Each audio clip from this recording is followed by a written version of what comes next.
Welcome back to Miss P Biology. This is a revision lesson on the topic selective breeding. So grab your book and grab your pen and let us begin.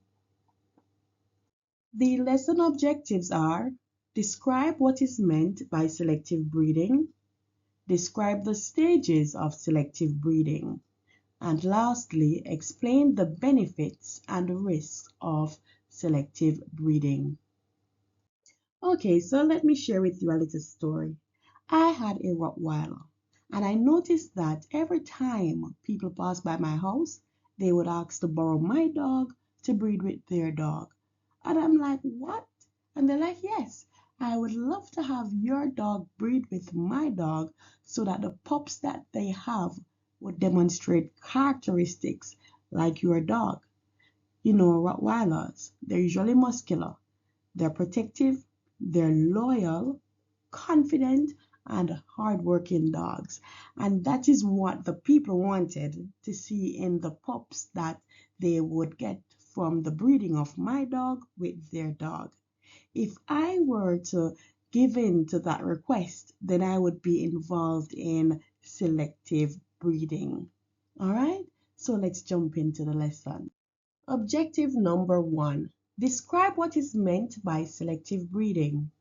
This is when humans select plants or animals with desired characteristics, breed them together to achieve the same desired characteristics in the offspring.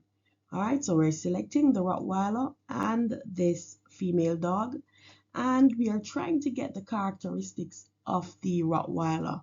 And so because it is sexual reproduction, you'll see variation among the offspring, right? So some will have qualities similar to mom's, and some will be more of the Rottweiler.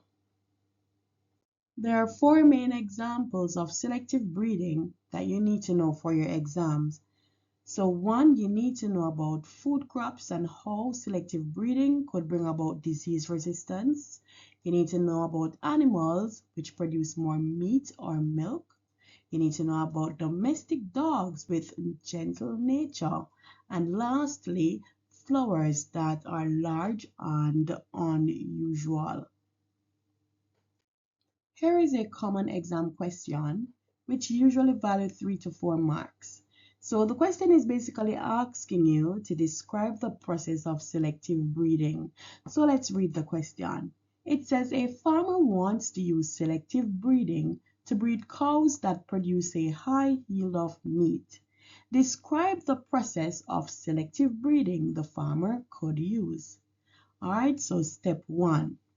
From a mixed population of cows, the farmer would select the largest male and female and breed them together.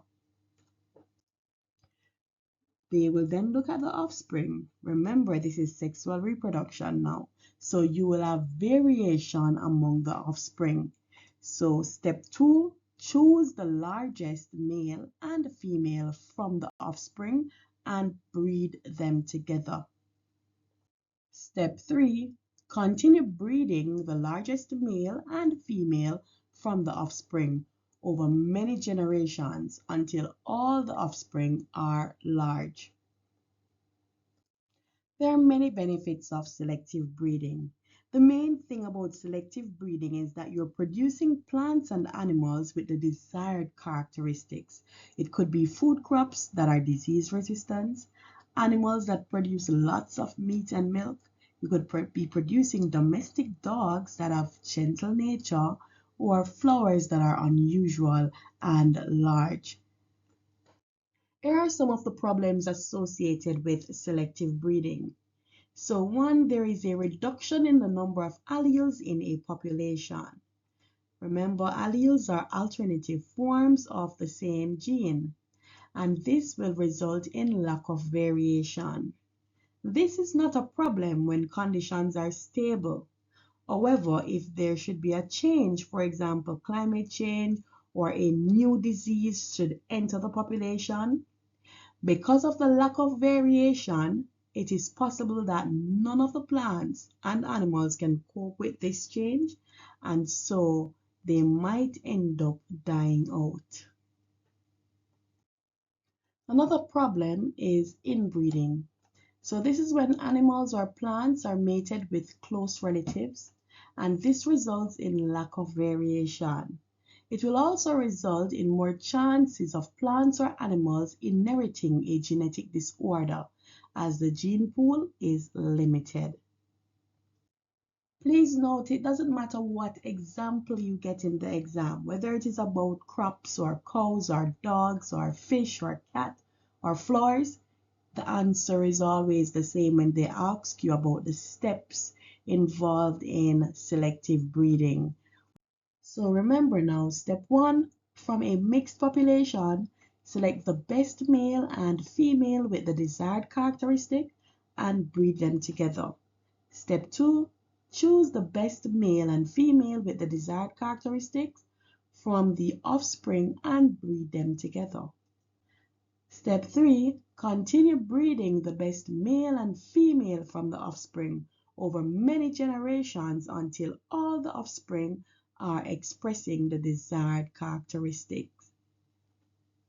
Thank you so much for watching and all the best in your exams. Bye bye.